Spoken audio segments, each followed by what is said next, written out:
Welcome to వార్త. నేను దేవా. పార్టీ ఫిరాయింపులకు సంబంధించి అయితే మాత్రం అసెంబ్లీ స్పీకర్ క్లీన్ చీట్ అయితే 10 మంది ఎమ్మెల్యేలకు ఇచ్చారు. ఈ నేపథ్యంలో అటువైపు BRS party working president KTR కూడా అంటే స్పీకర్పై ఒత్తిడి కారణంగానే ఇటువంటి క్లీన్ చీట్ అయితే ఇచ్చారని అయితే మాత్రం అసెంబ్లీ స్పీకర్పై కేటీఆర్ అయితే మాత్రం ఆగ్రహం వ్యక్తం చేస్తున్నారు. ప్రస్తుతం ఇదే విషయంపై మనతో పాటు మాట్లాడడానికి కాంగ్రెస్ ఎమ్మెల్సీ అద్దంకి దయాకర్ ఉన్నారు. స్పీకర్పై ఒత్తిడి కారణంగానే 10 మంది ఎమ్మెల్యేలకు క్లీన్ చీట్ ఇచ్చారని కేటీఆర్ స్టేట్మెంట్. క్లీన్ చీట్ ఇవ్వడము మంచిదా కాదా అని చెప్పి అడుగు. సరే మీకు కలిస్తే అడుగురు, కానీ ఇప్పుడు క్లీన్ చీట్ ఇవ్వడం మంచిదా కాదా మీరు చెప్పు. ఒక న్యూట్రలిస్ట్గా క్లీన్ చీట్ ఇవ్వడం మంచిదా కాదా? బీఆర్ఎస్ ఎమ్మెల్యేలే, వాళ్ళు బీఆర్ఎస్ ఎమ్మెల్యేలే కదా, బీఆర్ఎస్ ఎమ్మెల్యేలని ఇవ్వడం మంచిదా కాదా? అంటే ఒకరికి పుట్టి మరొకరు తండ్రి అని చెప్పుకున్నట్లు ఉంటుంది కదా అని కేటీఆర్ విమర్శిస్తున్నారు. మరి ఎందుకు నీ కొడుకు నీ దగ్గర లేడు?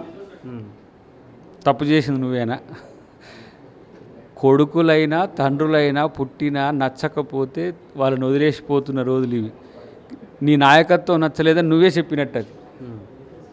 మరి ఈ బుద్ధి గతంలో కాంగ్రెస్ పార్టీకి పుట్టిన కొడుకులను తీసుకుంటే అప్పుడు నీకు తెలియలేదా? అప్పుడు నీకు సిగ్గు అనిపించలేదా? అప్పుడు నువ్వు బ్రోకరేషాలు వేస్తున్నావు అని అనిపించలేదా? కాబట్టి ఈ స్టూపిడిటీ అంతా ఎందుకు అనవసరంగా? కేటీఆర్ అసలు నన్ను అడిగితే పార్టీల నుంచి చేర్చుకున్న కేసీఆర్ అంటే వాడు ఎక్కడన్నా మాట్లాడుతుండ? అసలు ఏ మొహం పెట్టుకొని కేటీఆర్ మాట్లాడుతుండు? నీకు తెలియదా ఏంది సవితా రెడ్డి కాంగ్రెస్ నుంచి గెలిచిందని? మరి కాంగ్రెస్ పార్టీకి పుట్టిన మా బిడ్డని తీసుకొని ఎట్లా తీసుకోపోయి మంత్రిని చేసినావు? తలసాని శ్రీనివాస్ యాదవ్ టీడీపీ నుంచి గెలిస్తే తీసుకుపోయి మంత్రిని చేసినప్పుడు సిగ్గు లేదా నీకు? నువ్వు ఉన్నావు కదా, నువ్వు కూడా మంత్రివర్గంలో ఉన్నావు కదా, మరి అప్పుడు ఎందుకు రాలే ఇవన్నీ? మీలాగా సిగ్గు లజ్జ అభిమానం వదిలి కాంగ్రెస్ పార్టీ ఉండదు. ఇప్పటికైనా ఆ 10 మంది కాళ్ళు మొక్క ఎల్లు మొక్క నీకు చేతనైతే తెచ్చుకో. అంటే కాంగ్రెస్ 6 గ్యారంటీలకు సంబంధించి అసెంబ్లీ సమావేశాల్లో ప్రైవేట్ మెంబర్ బిల్లు పెడతాం, అసెంబ్లీలోనే వేదికగా చేసుకొని అయితే మాత్రం ప్రశ్నిస్తామని కేటీఆర్ చెప్తున్నారు. రాజకీయం చేస్తా అంటుండు ఆయన. ప్రశ్నిస్తాం లేదు, పీకుడు లేదు ఆయనది. రాజకీయం చేస్తా అంటుండు. ఫస్ట్ నీ బీఆర్ఎస్ ఎమ్మెల్యేలను నువ్వు తెచ్చుకో, నీకు చేతనైతే అంటున్నాం. ఆ చేతనైతే ఆ దమ్ము నీ దగ్గర ఉందా?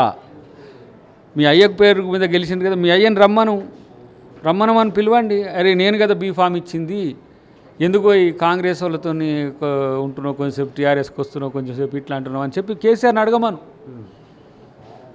నిర్లజ్జగా నిస్సిగ్గుగా ఆ రోజు పార్టీలను మొత్తం మర్జీ చేసుకున్న దరిద్రులు కాబట్టి ఆయన అడిగే నైతిక ఈ సిగ్గులేనుడు కాబట్టి కేటీఆర్ మాట్లాడుతున్నాడు.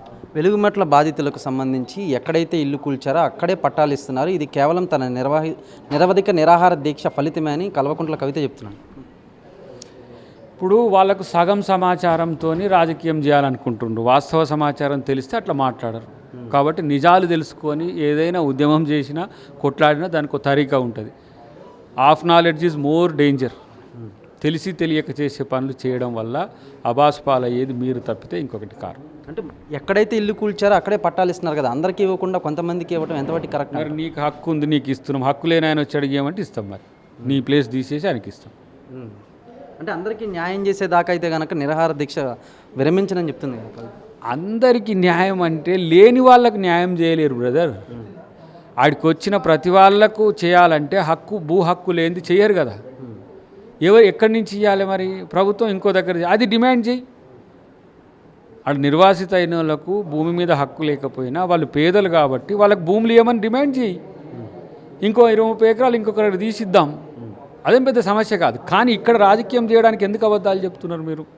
ఆడ జరిగే తంతంతా బీఆర్ఎస్ నుంచి కూడా జరుగుతున్నదే కదా, ఇలా కొత్తగా వచ్చింది ఏం కదా, వాళ్ళకి తెలియదా? కాబట్టి అప్పుడు వారు బీఆర్ఎస్లోనే ఉన్నారు కదా. కాబట్టి అవన్నీ కూడా ఏదో మైలేజ్ కొరకు చేసే ప్రోగ్రామ్స్ తప్పితే మరొకటి కావు. అంటే కవిత చేసేది కేవలం పబ్లిసిటీ స్టంటే అంటారా? అవాస్తవాల మీద మాటలు మాట్లాడొద్దు. వాస్తవాల పునాదుల మీద మాటలు మాట్లాడితే అది ప్రభుత్వానికి కూడా మంచిదే.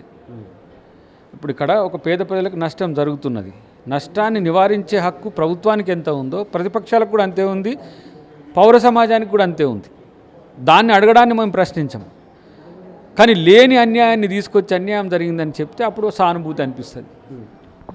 మాదిగలకు దళితులకు ద్రోహైతే మనక సీఎం రేవంత్ రెడ్డి అని మందకృష్ణ మాదిగ ఎంఆర్పీఎస్ వ్యవస్థాపక అధ్యక్షుడు ఒక స్టేట్మెంట్ ఇచ్చారు. దీన్ని ఎట్లా చూడొచ్చు? అది ఆయన వ్యక్తిగత అభిప్రాయం, లేదంటే ఎంఆర్పీఎస్ యొక్క అభిప్రాయం ఉండొచ్చు. కానీ అదే వాస్తవం అయితే చంద్రబాబు గారి కంటే ముందు రేవంత్ రెడ్డి గారి వర్గీకరణ చేసిండు కదా.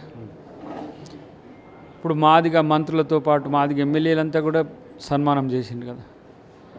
మాదిగలకు వ్యతిరేకం చేయాల్సిన అవసరం రేవంత్ రెడ్డి గారికి ఏందో ఒకసారి మందకృష్ణ గారిని మీరే అడగండి.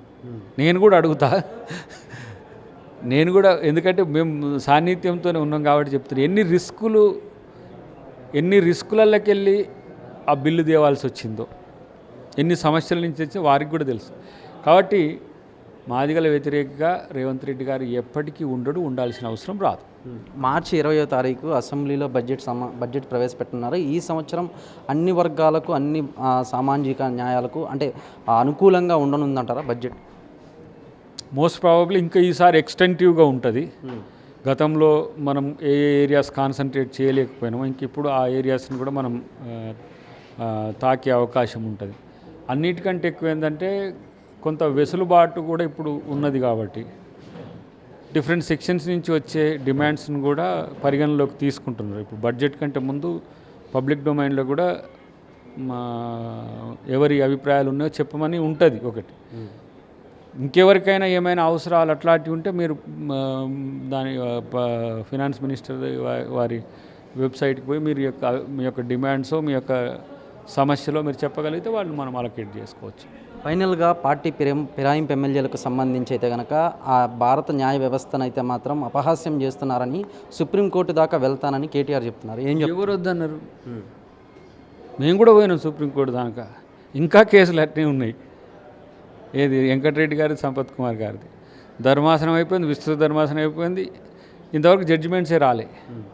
జడ్జిమెంట్స్ రాని దాన్ని నేను కాదంటలేదు. మీరు జడ్జిమెంట్స్ తెచ్చుకోండి, ఎట్లా తెచ్చుకోండి, కాదనేది లేదు, కోర్టును దాటేది లేదు.